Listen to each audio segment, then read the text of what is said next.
ओम शांति।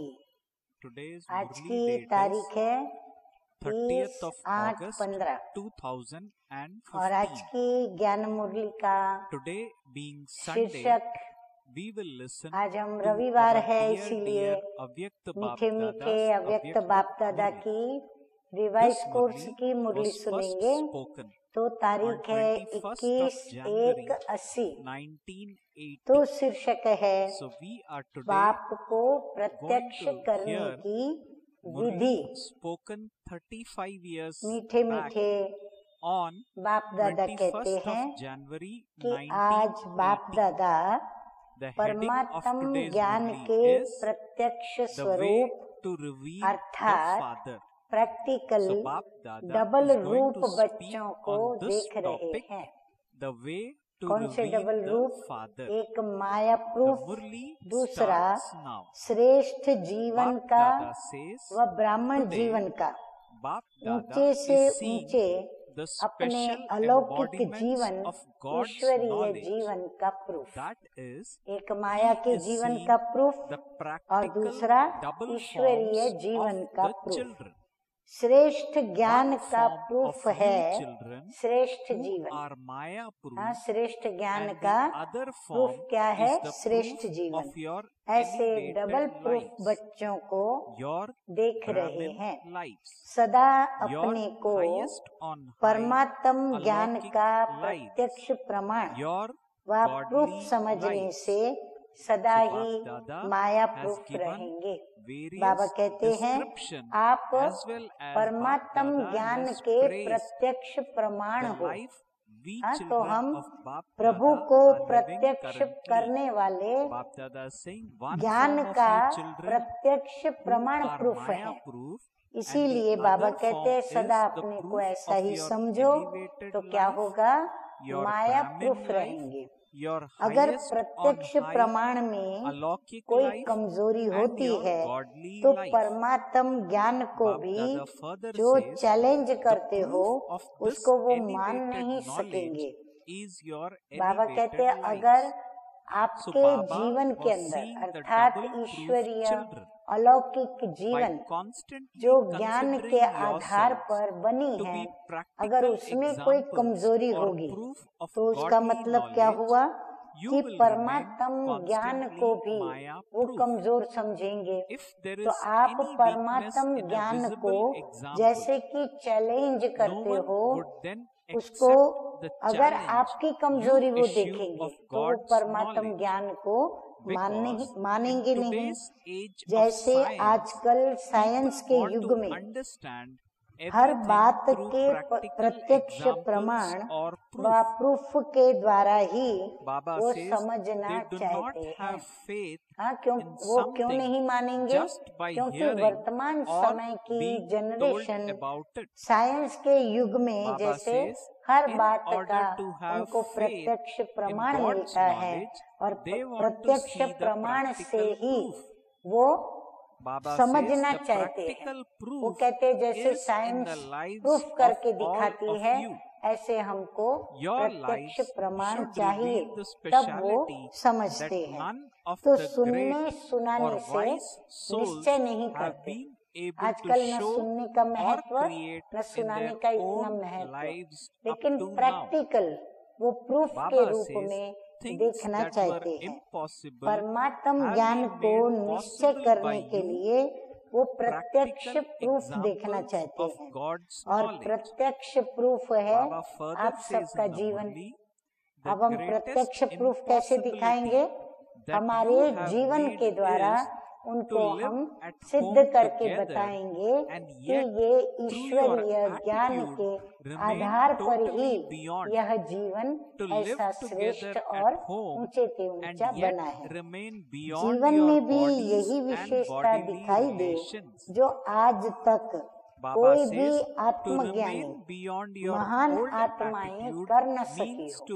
तो बाबा कहते इसीलिए आपके जीवन के अंदर भी वो विशेषता होनी चाहिए जो आज तक कितनी भी विद्वान पंडित महान आत्माएं हो, परंतु उन ज्ञानी आत्माओं के अंदर भी ऐसी विशेषता दिखाई न पड़ी जो उनको आपके जीवन के अंदर दिखाई पड़े। तो कोई भी जीवन में यही विशेषता दिखाई दे जो आज तक कोई भी आत्मज्ञानी महान आत्माएं न कर सकी हो और ना ही बना सकी हो।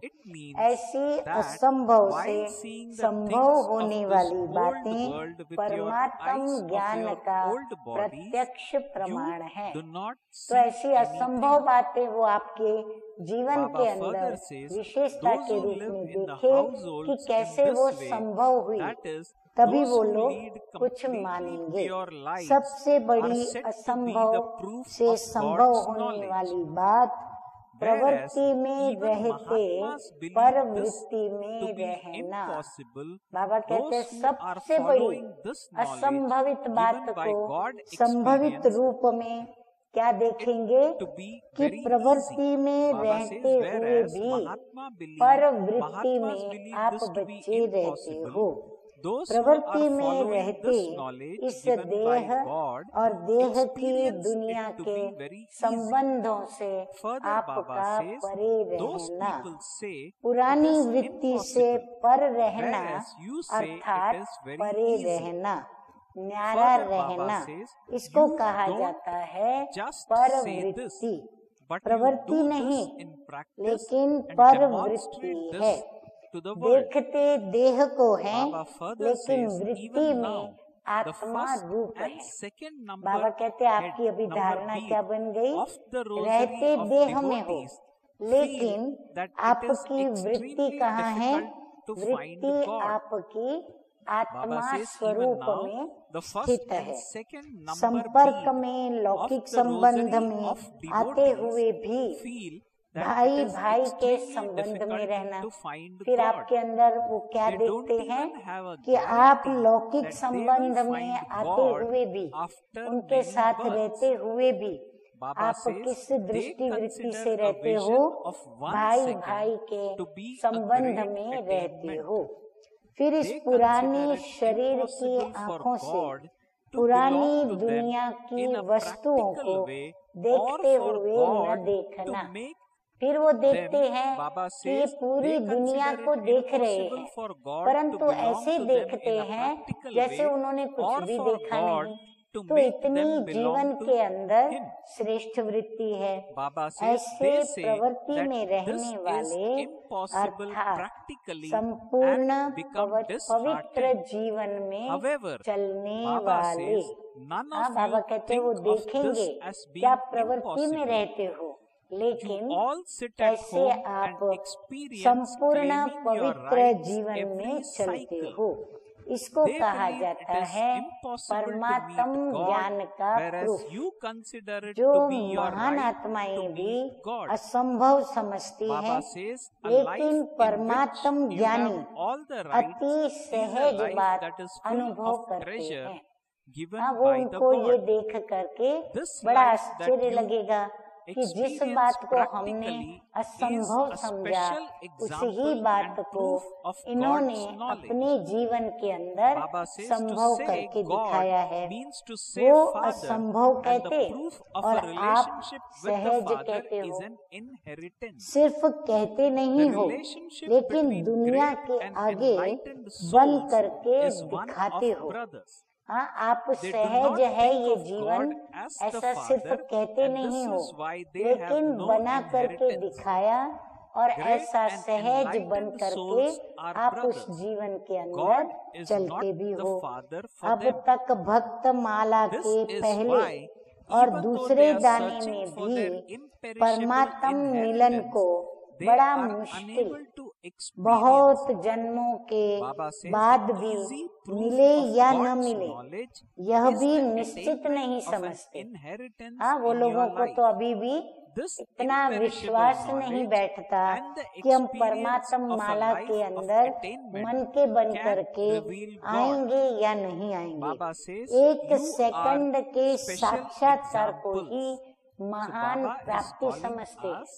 माला के मन के बनना तो उनके लिए दूर की बात हो गई, लेकिन बाबा कहते हैं एक सेकंड के साक्षात्कार को वो महान प्राप्ति समझते हैं।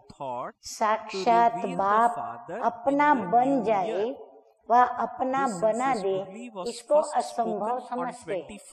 यानी स्वयं भगवान उनको अपना बना दे या साक्षात बाप उनका बन जाए, वो इस बात को असंभव समझते हैं। वो लंबी खजूर कहकर दिल शिकस्त हो जाते हैं। कहते बिल्कुल इस जीते जी इस जन्म में जीवन में प्रभु प्राप्ति हो, वो तो बहुत लंबी खजूर समझते हैं, तो दिल शिकस्त हो जाते हैं। और आप सब लंबी खजूर के बजाय घर बैठे कल्प कल्प का अपना अधिकार अनुभव करते हो। हाँ, बाबा कहते और आप उस लंबी खजूर के बजाय घर बैठे हम कल्प कल्प का अपना अधिकार समझ करके और उस खुशी के अनुभव में हम बैठे हैं। वो मिलना मुश्किल समझते हैं और आप मिलना अधिकार समझते हो। हाँ, उनको लगता है बड़ा मुश्किल, और हम तो बाप से मिले हुए थे, मिले हैं और मिलते ही रहेंगे, तो ये हमारा अपना अधिकार समझते हैं। अधिकारी जीवन अर्थात बाप के खजानों से भरपूर जीवन। बाबा कहते हैं हाँ, तुम क्या अनुभव करते हो? जो भी बाप के खजाने हैं, आपका उन सारे खजानों पर पूर्ण अधिकार है। तो आप सभी खजानों से स्वयं को भरपूर महसूस करते हो ना सभी? हाँ, सुनते हुए उस रूहानी नशे को भी अपने अंदर चढ़ाते चले जाओ। आगे मीठे मीठे बाप दादा कहते हैं ये प्रैक्टिकल जीवन अनुभवी जीवन भी, ये प्रैक्टिकल अनुभवी जीवन भी विशेष परमात्म ज्ञान का प्रमाण अर्थात प्रूफ है। परमात्मा कहना अर्थात बाप कहना। बाबा कहते हैं अभी आप परमात्मा शब्द बोलते हो तो अंदर में क्या आता है? अपने बाप को जैसे कहते हो, बाप के संबंध का प्रूफ है। तो बाप के संबंध का प्रूफ एक तो बाप कहा, दूसरा वर्षा आत्मज्ञान का, वह महान आत्माओं का संबंध भाई भाई का है, बाप नहीं है, इसीलिए वर्षा भी नहीं है। आत्मज्ञानी महान आत्माएं आत्मा भाई भाई है, परमात्मा बाप नहीं है। इसलिए अविनाशी वर्षा चाहते हुए भी अनुभव नहीं पा सकेंगे। परमात्म ज्ञान का सहज प्रूफ जीवन में वर्षे की प्राप्ति है। बाबा कहते हैं और आपके पास प्रैक्टिकल में वर्षे की अनुभूति की प्राप्ति है। ये अविनाशी ज्ञान प्राप्ति का अनुभवी जीवन परमात्मा को प्रत्यक्ष कर सकता है। तो ये विशेष प्रमाण हो गया कि बाप को प्रत्यक्ष करना ये नए वर्ष का दृढ़ संकल्प लिया है। बाबा कहते नए वर्ष में बस सभी बाप को ही हमें प्रत्यक्ष करना है, यही दृढ़ संकल्प सभी को लेना है और रखना है और यही पुरुषार्थ करना है। सभी ने संकल्प लिया है ना? हाँ, बाबा पूछ रहे हैं, सभी अपना जवाब बाबा को दें। तो प्रत्यक्ष करने का साधन है डबल प्रूफ बनना। तो चेक करो ये प्रत्यक्ष प्रमाण प्योरिटी और प्राप्ति दोनों ही अविनाशी है। अल्पज्ञ आत्मा अल्पकाल की प्राप्ति कराती है और अविनाशी बाप अविनाशी प्राप्ति कराते हैं। परमात्म मिलन व परमात्म ज्ञान की विशेषता है अविनाशी। बाबा कहते हैं परमात्म ज्ञान की या परमात्म मिलन की प्राप्ति की विशेषता क्या है कि जो भी मिलेगा वो अविनाशी। मिलन है तो अविनाशी, प्राप्ति है तो अविनाशी, वर्षा है तो अविनाशी, अधिकार है तो भी अविनाशी। तो अविनाशी है ना। आप कहेंगे पुरुषार्थी है, लेकिन पुरुषार्थ और प्रत्यक्ष प्रारब्ध यही परमात्म प्राप्ति ही तो अविनाशी है। बाबा कहते हैं आप कहते हो पुरुषार्थी है, परंतु पुरुषार्थ और फिर उस पुरुषार्थ की प्रारब्ध, तो ये प्रारब्ध ये भी तो परमात्म प्राप्ति की ही तो विशेषता है।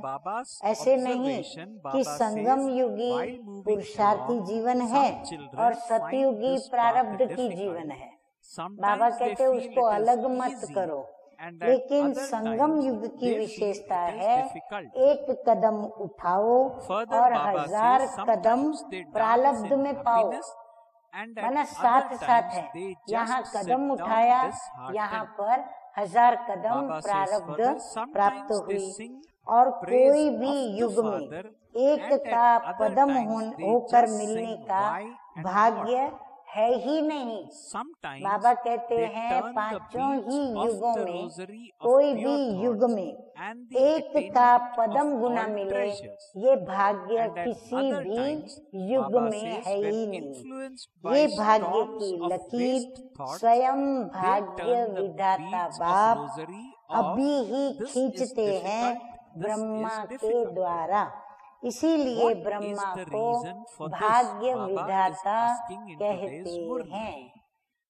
गायन भी है कि ब्रह्मा ने जब भाग्य बांटा तो सोए थे क्या? कोई कोई को ऐसे कहते हैं। तो संगम युग की विशेषता पुरुषार्थ और प्रारब्ध साथ साथ की है, और ही सतयुगी प्रारब्ध से भी विशेष बाप की प्रारब्ध अभी है। अब की प्रारब्ध है परमात्मा के साथ डायरेक्ट सर्व संबंध। अभी बाबा ही बता रहे हैं कि बाप के द्वारा हमें क्या क्या प्राप्ति हुई अभी की अभी। तो एक तो बाप के साथ हमारा डायरेक्ट संबंध, तो वो सर्व संबंधों का रस हमें प्राप्त होता। और भविष्य प्रारब्ध है देव आत्माओं से संबंध। तो जब देवी देवताएं होंगे सतयुग में जाएंगे तब हमको उन संबंधों का रस मिलेगा।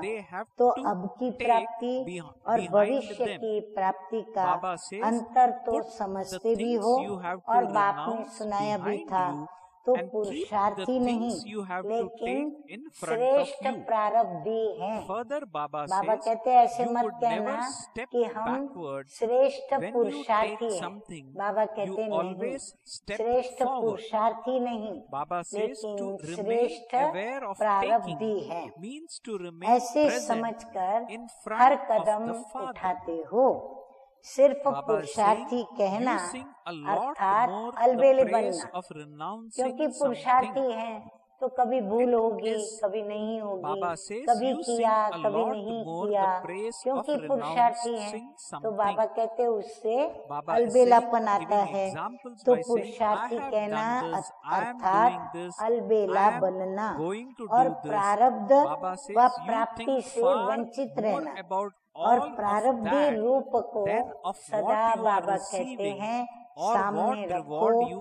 प्रारब्ध को देखकर सहज ही चढ़ती कला का अनुभव करेंगे, क्योंकि प्राप्ति होगी सामने तो हमको अंदर में खुशी होगी कि मेरी प्रगति हुई। संगम युग की विशेषताओं का सदा स्मृति स्वरूप बनो तो विशेष आत्मा हो ही जाएंगे। जब प्रारब्ध हमको तुरंत मिलेगी तो हमें फिर से आगे बढ़ने का नया उत्साह, नया उमंग। तो नए प्रारब्ध को प्राप्त करने के लिए हम सुसज्ज हो जाते हैं, तैयार हो जाते हैं। तो इसीलिए बाबा कहते हैं सदा ये बात के लिए स्मृति स्वरूप बन जाओ कि मैं प्रारब्धी आत्मा हूँ। आगे प्यारे प्यारे बाबा कहते हैं चलते चलते कई बच्चों को मार्ग मुश्किल अनुभव होने लगता है।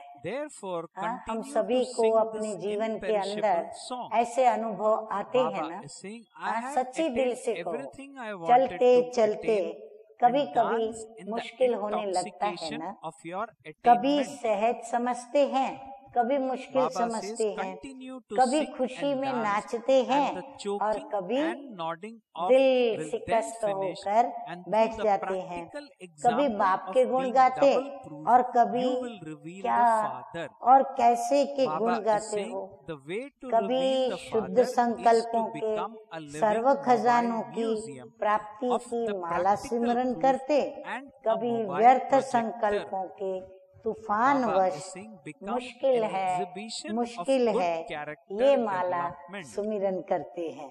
कारण क्या? सिर्फ पुरुषार्थी समझते हैं, प्रारब्ध को भूल जाते हैं, छोड़ना क्या है उसको सामने रखते हैं और लेना क्या है उसको पीछे रखते हैं। जबकि छोड़ने वाली चीज को पीछे किया जाता है और लेने वाली चीज को आगे माना सामने रखा जाता है। कभी भी लेने समय पीछे हटना नहीं होता है, आगे बढ़ना होता है।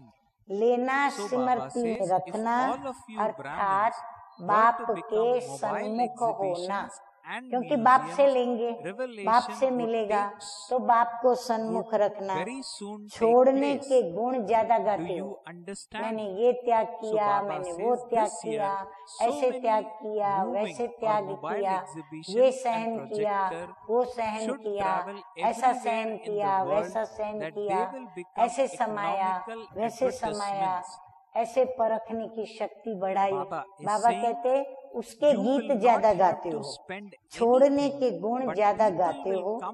ये भी किया, ये भी करना है, वह करना पड़ेगा, इसको ज्यादा सोचते हो। लेकिन क्या मिल रहा है, क्या बन रही है, उसको कम सोचते हो। इसीलिए व्यर्थ का वजन भारी हो जाता है। पलड़े में व्यर्थ का वजन भारी हो जाता है, शुद्ध संकल्पों का वजन हल्का हो जाता है। तो चढ़ती कला के बजाय बोझ स्वतः ही नीचे ले आता है, अर्थात गिरती कला की ओर चले जाते हो। पाना था सो पा लिया, ये गीत गाना भूल जाते हो। ये एक गीत भूलने से, हाँ बाबा कहते हैं पाना था सो पा लिया, ये एक गीत भूलने से अनेक प्रकार के गुटके खाते हो। गीत गाओ तो गुटके भी खत्म, तो जुटके भी खत्म हो जाएंगे। हाँ बाबा रमणीकता से बताते हैं गुटके खत्म करो तो जुटके भी खत्म हो जाए। जैसे स्थूल गीत भी आपको जगाता है ना, तो ये अविनाशी गीत गाते रहो। पाना था सो पा लिया, और प्राप्ति की खुशी में नाचते रहो, गाते रहो, नाचते रहो, तो गुटके और जुटके दोनों खत्म हो जाएंगे। ऐसे डबल प्रूफ प्रत्यक्ष प्रमाण द्वारा बाप को प्रत्यक्ष करेंगे। ये है प्रत्यक्ष करने की विधि। तो क्या विधि बताई बाबा ने कि डबल प्रत्यक्ष प्रूफ प्रमाण के रूप में हम सर्व के आगे हो। कौन सा? गुटखा खाना बंद और जुटका खाना बंद। गुटखा प्रूफ और जुटका प्रूफ, जो चलते चलते चलते फिरते प्रत्यक्ष प्रमाण रूपी चैतन्य संग्रहालय रूप बन जाओ और चलता फिरता बाबा कहते हैं प्रोजेक्टर बन जाओ, चरित्र निर्माण प्रदर्शनी बन जाओ। वाह, क्या तो कहना। हाँ बाबा देखो कितनी अच्छी अच्छी ऊंची ऊंची पॉइंट्स बताते हैं। बाबा कहते हैं चरित्र निर्माण प्रदर्शनी बन जाओ, तो जगह जगह पर प्रदर्शनी और म्यूजियम हो जाएंगे, खर्चा कम और सेवा ज्यादा हो जाएगी। खुद ही प्रदर्शनी बनो, खुद ही गाइड बनो। आजकल चलती फिरती लाइब्रेरियां और प्रदर्शनियां बनाते हैं ना, इतने सब ब्राह्मण चलती फिरती प्रदर्शनियां और म्यूजियम हो जाए तो बताओ प्रत्यक्षता कितने में होंगी? चुटकी बजाने में होंगी। तो समझा, इस वर्ष इतनी सब मूविंग प्रदर्शनियां, चलती फिरती प्रदर्शनियां, वह प्रोजेक्टर सारे विश्व के चारों ओर फैल जाओ तो इकोनॉमी और एडवर्टाइजमेंट हो जाएगी। खर्चा भी करना नहीं पड़ेगा, लेकिन खर्चा देने वाले आ जाएंगे। खर्चे के बजाय क्या होगा? मीठे मीठे बाबा कहते हैं इनाम मिलेगा। गुजरात तो बड़ा है ना, हाँ गुजरात की सारे भाई बहने आए हुए हैं। गुजरात तो बड़ा है, संख्या में भी बड़ा है ही, अब साक्षात रूप में भी बड़े बनकर दिखाना। बाबा कहते हैं कि गुजरात बड़ा है, तो अभी क्या करे सभी? गुजरात साक्षात रूप में भी बड़े बनकर दिखाना। गुजरात की धरनी अच्छी है, जहाँ धरनी अच्छी होती है वहाँ पावरफुल बीज डाला जाता है। पावरफुल बीज है वारिस क्वालिटी के बीज। ऐसे वारिस के बीज डाल फल निकालो। बाबा कहते हैं वारिसों के बीज डालो और वारिस के फल निकालो। फलीभूत धरनी अर्थात सबसे श्रेष्ठ फल देने वाली। तो बाबा कहते हैं गुजरात की धरनी फलीभूत धरनी है, तो सबसे श्रेष्ठ फल देना है। क्वांटिटी तो बहुत अच्छी है, बाबा कहते हैं संख्या तो बहुत अच्छी है, क्वालिटी भी है, लेकिन और निकालो। बाबा कहते क्वालिटी भी है, परंतु और बाबा कहते हैं क्वालिटी निकालो। एक एक क्वालिटी वाले को वारिस ग्रुप का सबूत देना है। गुजरात में सहज निकल भी सकते हैं, अब विस्तार ज्यादा हो रहा है इसलिए वारिस छिप गए हैं। अब विस्तार क्वालिटी क्वांटिटी का बढ़ता जा रहा है, तो उस संख्या में जो वारिस क्वालिटी के संख्या के बच्चे हैं वो जैसे छिप गए हैं। अब उनको प्रत्यक्ष करो। तो समझा गुजरात को क्या करना है? दूसरे संपर्क में लावे, आप संबंध में लाओ तो नंबर 1 हो जाएंगे। बाबा कहते दूसरे जो भी हैं वो संपर्क में लाते जाएं और आप क्या करो उनको संबंध में लाओ और वारिस बनाओ तो नंबर 1 जाएंगे। इस वर्ष का प्लान भी बाबा ने बता दिया। अभी विस्तार में बिजी हो गए हैं। जैसे वैरायटी वृक्ष बढ़ता है तो बीज छिप जाता है और फिर अंत में बीज निकलता है, तो विस्तार में ज्यादा बिजी हो गए हो। अब फिर से बीज अर्थात वारिस क्वालिटी निकालो जो आदि में, सो अभी अंत में करो। अच्छा, सदा खुशी में नाचने वाले, प्राप्ति के गीत गाने वाले, प्रत्यक्ष फल को अनुभव करने वाले, अपने को प्रत्यक्ष प्रमाण बना, बाप को प्रत्यक्ष करने वाले, ऐसे डबल प्रूफ श्रेष्ठ आत्माओं को बाप दादा का याद प्यार और नमस्ते। हम रूहानी बच्चों का रूहानी बाप दादा को याद प्यार, गुड मॉर्निंग और नमस्ते नमस्ते। अच्छा, अभी हम सुनेंगे मीठे मीठे बाप दादा पार्टियों के साथ मिलन मनाते हुए उन्हें क्या कहते हैं। तो बाप दादा कहते हैं कि इस ब्राह्मण जीवन का लक्ष्य ही है क्या, सभी को याद होगा, नर से नारायण बनना व नारी से श्री लक्ष्मी बनना। तो सदा दिव्य गुण मूर्त देवता स्वरूप की स्मृति में रहने वाले हो। कभी भी अपना लक्ष्य भूलना नहीं चाहिए। सदा अपने दिव्य गुणधारी स्मृति स्वरूप ऐसे रहते हो। हाँ, बाबा पूछ रहे हैं कि वो स्मृति में है। लक्ष्मी स्वरूप अर्थात धन देवी और नारायण स्वरूप अर्थात राज्य अधिकारी। लक्ष्मी को धन देवी कहते हैं। वो धन वो नहीं, हाँ, जो स्थूल में धन होता है वो धन नहीं, लेकिन ज्ञान के खजाने जो मिले हैं उस धन की देवियाँ। सब धन देवी हो ना। बाबा कहते एक लक्ष्मी नहीं है, लेकिन तुम सभी बच्चियाँ ज्ञान धन की देवियाँ हो। तो सब धन देवी हो ना। जो धन देवी होगी वो सदा सर्व खजानों से संपन्न होगी। जब से ब्राह्मण बने हो तब से जन्म सिद्ध अधिकार में क्या मिला, ज्ञान का, शक्तियों का खजाना मिला ना। बाबा कहते हैं तब से क्या मिला, ज्ञान और शक्तियों का खजाना मिला।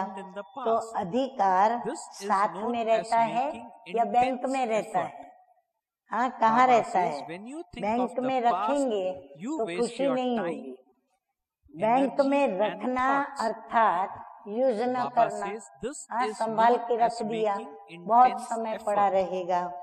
किनारे रखना, बैंक में रखना माना किनारे रखना। अब जितना यूज करेंगे उतनी खुशी बढ़ेगी। इस खजाने के साथ में रखने से कोई भी खतरा नहीं है। बाबा कहते हैं इन खजानों को अगर आप अपने साथ रखेंगे तो कोई खतरा नहीं। जब महादानी वरदानी बनना है तो लॉकर में कैसे रखेंगे। इसीलिए रोज अपने मिले हुए खजानों को देखो और यूज करो। अगर समझो बैंक में रख दिया और कोई हमें मिलने आया, हम उनसे मिल रहे हैं, अब हमें उसको कोई ईश्वरीय ज्ञान का खजाना देना है या ईश्वरीय शक्ति देनी है, तो क्या हम बैंक में लेने जाएंगे। तो बाबा कहते हैं बैंक में मत रखो, अपने पास रखो। जैसे ही आवश्यकता पड़ी तुरंत उसको हम निकाल करके दे सकें। स्व के प्रति भी औरों के प्रति भी यूज करो। महादानी अर्थात सदा अखंड लंगर चलता रहे। एक दिन किया और फिर एक मास बाद किया तो महादानी नहीं कहेंगे। महादानी माना बाबा कहते हैं रोज सभी को ज्ञान दान, गुण दान, शक्ति दान करते रहे। लंगर जैसे होता है ना, कंटिन्यू, ऐसे लंगर की तरह कंटिन्यू महादानी बनकर चलो। कभी किया कभी नहीं किया या तो थोड़े समय के बाद किया तो बाबा कहते हैं उसको महादानी थोड़ी कहेंगे। महादानी अर्थात सदा भंडारा चलता रहे, सदा भरपूर। जैसे बाप का भंडारा सदा चलता रहता है ना, रोज देते हैं, तो बच्चों का काम भी है रोज देना। ये भंडारा खुला होगा तो चोर नहीं आएगा, बंद रखेंगे तो चोर आ जाएंगे। वैसे भी जितने ज्यादा ताले बनाए हैं इतने ज्यादा चोर हो गए। पहले खुले खजाने थे तो इतने चोर नहीं थे, तो सदा भंडारा खुला रहे। अभी तक जो हुआ उसको फुल स्टॉप, बीती को चिंतन में न लाओ। इसको कहा जाता है तीव्र पुरुषार्थ। अगर बीती को चिंतन करते तो समय, शक्ति और संकल्प सब वेस्ट हो जाता है। अभी वेस्ट करने का समय नहीं है। संगम युग की 2 घड़ी अर्थात 2 सेकंड भी वेस्ट किए तो अनेक वर्ष, जो 1 सेकंड वर्ष के समान है, तो अनेक वर्ष वेस्ट कर दिए। संगम की वैल्यू को जानते हो ना? संगम का 1 सेकंड कितने वर्षों के बराबर है? तो 1-2 सेकंड नहीं गंवाया, लेकिन अनेक वर्ष गंवा दिए। इसलिए अब फुल स्टॉप लगाओ। किसको?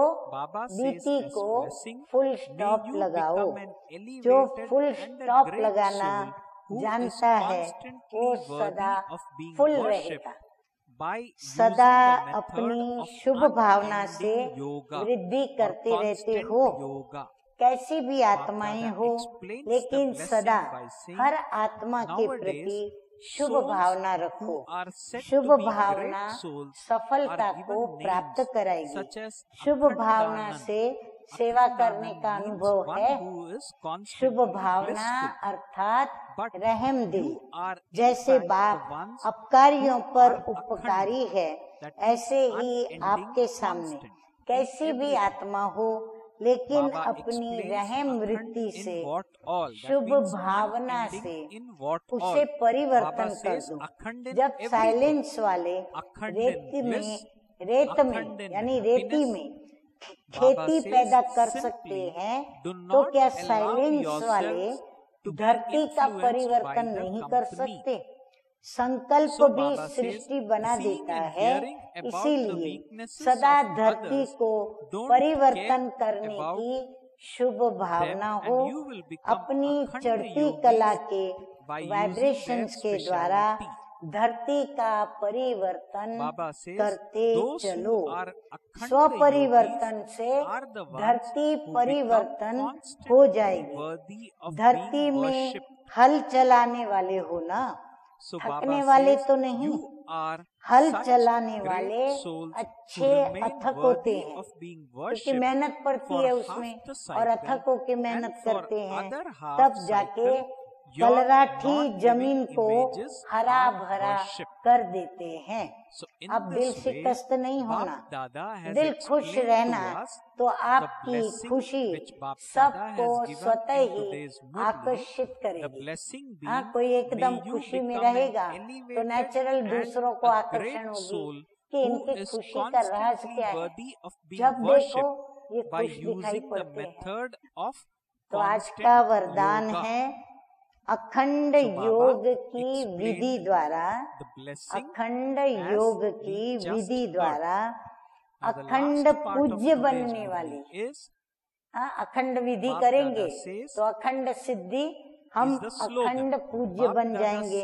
तो अखंड पूज्य बनने वाली श्रेष्ठ आत्मा भव। बाप कहते हैं आजकल जो महान आत्माएं कहलाती हैं, उन्हों के नाम अखंड आनंद आदि रखते हैं, लेकिन सब में अखंड स्वरूप तो आप हो। आनंद में भी अखंड, सुख में भी अखंड। सिर्फ संग दोष में ना आओ। दूसरों के अवगुण को देखते सुनते डोंट केयर करो, तो इस विशेषता से अखंड योगी बन जाएंगे। जो अखंड योगी हैं वही अखंड पूज्य बनते हैं। तो आप ऐसी महान आत्माएं हो जो आधा कल्प स्वयं पूज्य स्वरूप में रहती हो, और आधा कल्प आपके जड़ चित्रों का पूजन होता है। स्लोगन है आज का, दिव्य बुद्धि ही साइलेंस की शक्ति का आधार है। अच्छा, ओम शांति।